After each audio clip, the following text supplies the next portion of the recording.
The gym was full of noise. Weights were being lifted. Fighters were moving fast across the mats. Coaches were shouting instructions. Music was playing from a small speaker near the entrance. It was a normal Tuesday morning at the National Combat Training Center, the most respected fighter training facility in the country. Then the front door opened. Nobody planned to stop what they were doing. Nobody was warned. Nobody made an announcement. But one by one, like candles being blown out in a dark room, the noise began to fade. The weights came down slowly. The footsteps on the mats slowed to a stop. The coaches let their words trail off into silence. Even the music seemed to lose its confidence. 50 of the strongest, most trained, most battle-hardened fighters in the country stood completely still. Because Marcus Reeves had walked through the door. He was not wearing anything special. He had on plain black training clothes, a simple gray gym bag hanging from one shoulder, and clean white shoes that made no sound on the floor. He walked to the front desk, signed his name in the visitor log, nodded once at the young woman behind the counter, and moved into the gym like a man who had never left. But he had left. 3 years ago, he had disappeared from the world of combat sports without a single word of explanation. No injury announcement, no farewell press conference, no dramatic statement to the media. He was simply there one day, and then he was not. The training world had moved on, the way it always does, and life had continued. Now he was back. Delia Okonkwo was a training coach who had spent 22 years working with elite fighters. She had seen everything the sport had to offer. She had watched young unknowns become world champions. She had watched legends fall apart under pressure. She had seen moments of extraordinary courage and moments of very human fear. She thought nothing could surprise her anymore. She was wrong. She later described what she witnessed that morning with great care, because she wanted people to understand that what happened was not something she could have predicted or explained in advance. She said that when Marcus walked in, the silence that followed was not the kind of silence that comes when someone commands a room with loud words or dramatic action. It was the opposite. It was the kind of silence that comes when every person in a space recognizes something true and powerful, and their body responds before their mind has a chance to think.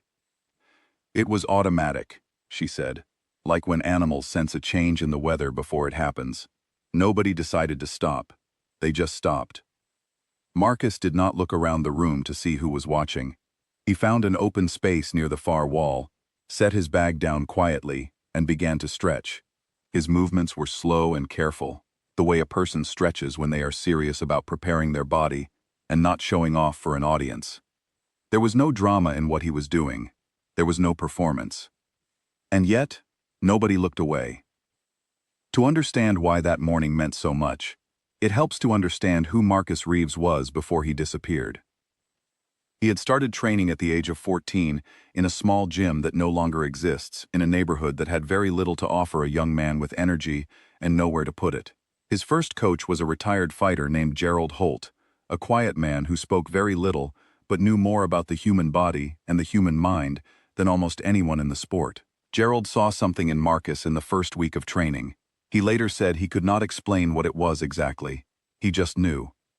Marcus rose through every level of competition with a consistency that made people uncomfortable. Not because he was unpleasant, but because he made the sport look too easy. He did not simply win fights. He controlled them from the first second to the last, as though he had already seen the entire event in his mind before it began, and he was simply guiding it toward its inevitable conclusion. By the time he was 26 years old, he had competed in 2 different disciplines and had never lost a professional contest. He was ranked #1 in both. Coaches from other countries came to watch him train, not to find weaknesses, but simply because watching him was an education. His technique was as close to perfect as human movement could get. His reading of an opponent was extraordinary, but what set him apart more than anything else was something that could not be taught and could not be trained into a person: his presence. There is a quality that certain rare individuals carry with them, and it cannot be faked and cannot be bought. It is a weight that a person brings into a space, an invisible force that other people feel before they fully understand what they are feeling. Some people are born with a version of it. Marcus Reeves was born with the full measure. When he competed, opponents who had spent their entire careers believing in themselves would walk into the arena and feel something shift inside them before the contest even began. It was not fear of being hurt. These were professional fighters who understood and accepted physical risk. It was something else entirely. It was the quiet, unsettling knowledge that they were standing across from someone who was simply operating on a level they had never encountered before. One veteran fighter, a man who had competed professionally for 12 years before ever crossing paths with Marcus, described it in an interview years later. He said, "I had never once in my career felt nervous before a contest. I had been in some very difficult situations, and I had always felt calm. Then I stood across from Marcus Reeves, and something inside me just shifted. I am not embarrassed to say it. It was the only honest thing I could have felt." Then Marcus vanished. The official story was that he was taking personal time. His management released a brief statement saying he was stepping away from competition for health reasons, but offered no further detail. The media reported it and then moved on, because the media always moves on. Other stories emerged. Other fighters filled the space he had left. The sport continued. Over 3 years, a new generation of elite fighters built their reputations. They were genuinely talented people who had earned everything they had. Among them was a man named Tyrese Ballard, who had won 6 consecutive national titles since Marcus's departure. Tyrese was 28 years old, physically exceptional, technically brilliant, and mentally strong. He had beaten some of the best fighters in the world. He was humble enough to acknowledge Marcus Reeves as a great name from the recent past, but honest enough to admit privately that he could not be sure the legend matched the reality. That is not a criticism of Tyrese. That is simply what time does to memory. The longer someone is absent, the more their legend starts to feel like a story rather than a fact. That Tuesday morning ended that feeling for everyone in the room. After stretching, Marcus moved to an open section of the mat and began working through a series of movement drills on his own. He was not sparring with anyone.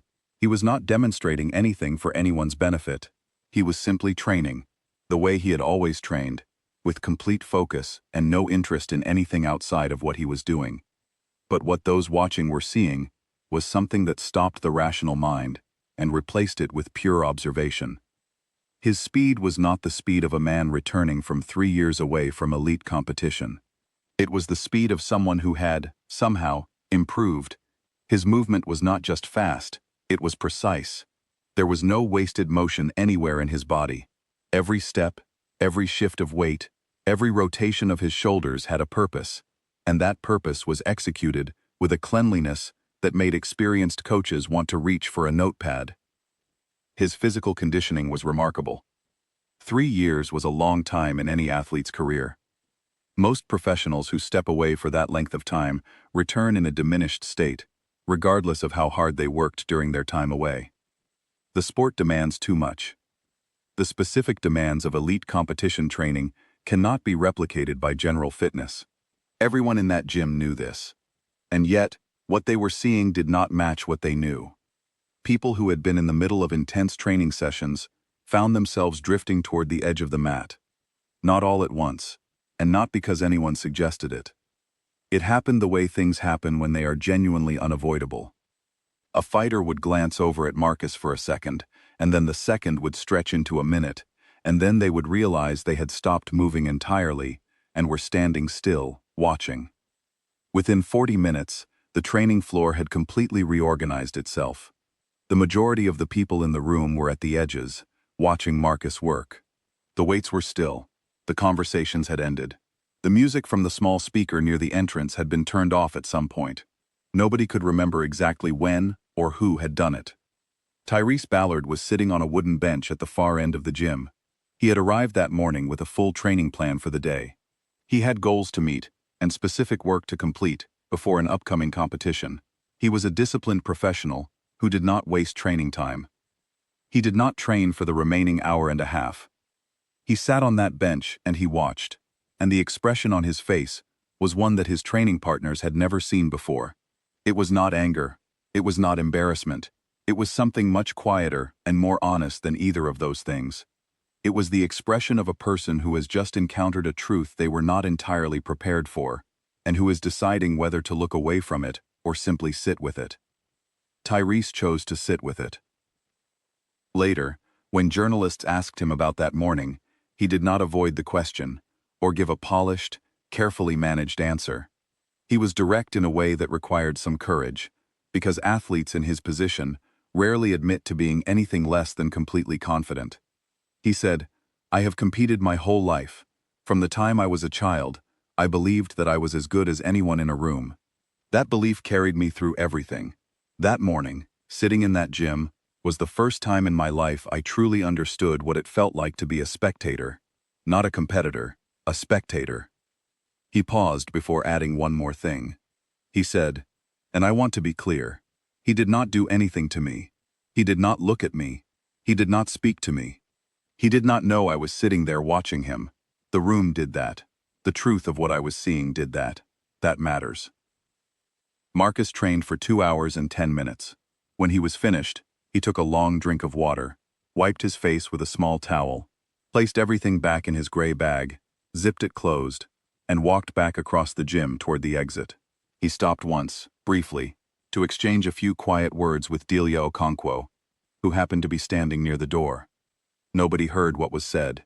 He smiled slightly, nodded, and walked out. The door closed behind him. For several seconds, nobody in the gym moved or spoke. Then, very slowly, the room came back to life. Weights were picked up again. Conversations resumed. Coaches returned to their work, but it was a different room than it had been 2 hours before. Something had changed inside every person who had been present, and they all felt it, even if they could not immediately find the right words for what it was. The story spread quickly. Several fighters had quietly recorded short clips on their phones during the session, not for social media, at least not initially, but because they felt the need to have proof of what they were seeing. Within a day, those clips had been shared privately between trainers and athletes. Within 3 days, they were everywhere. The commentary that followed was loud and lengthy, as it always is, when something in the sports world captures the public's attention. Analysts discussed Marcus's physical condition, his technique, his potential return to competition. Commentators offered opinions on what his reappearance meant for the current rankings, for the upcoming events, for the landscape of the sport. But none of that commentary came close to capturing what the people who were actually in that room had experienced. The most honest account came, once again, from Delia Okonkwo. She sat down with a sports journalist 3 days after the event and spoke for a long time about what she had seen and what she believed it meant.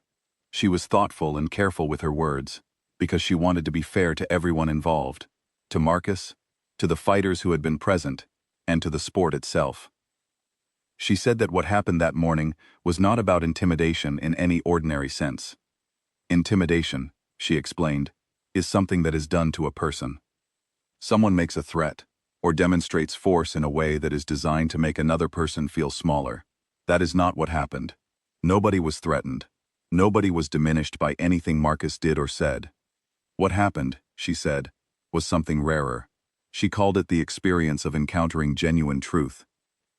"These are strong people," she said. "They have worked incredibly hard for many years. They have faced real tests, and they have passed those tests. Their confidence is real, and it is earned. But when you are in the presence of something that is operating at a level you have not seen before, something honest happens inside you. Your body knows, your experience knows, and for a moment, all of the stories you tell yourself about where you stand become a little quieter, and the truth becomes a little louder." She was quiet for a moment, and then she said, "That is not a bad thing. It is actually one of the most valuable things that can happen to a serious athlete. To be reminded, not by a defeat, not by a loss on a scoreboard, but simply by a presence in a room, that there are levels beyond where you currently stand. It does not break you. It shows you something to move toward." Marcus Reeves said nothing publicly in the days after his return. He did not give interviews. He did not post anything. He did not respond to the media attention. He returned to the training center on Thursday of the same week, and again the following Monday. Each time, the same thing happened. The room slowed. The room watched. The room became quiet in a way that had nothing to do with instructions, and everything to do with instinct. He had not competed again yet. He had not made any announcement about his plans. He had simply returned to the place where he had always belonged, and he had begun doing the work that had always been his work. But the world had already been reminded of something it had spent 3 years forgetting. Some people are not simply better than others at what they do. Some people carry within them a quality that redefines the room they walk into, that raises the ceiling of what others believe is possible, and at the same time, reminds every person present of exactly how far they still have to go. Marcus Reeves had not needed to say a single word.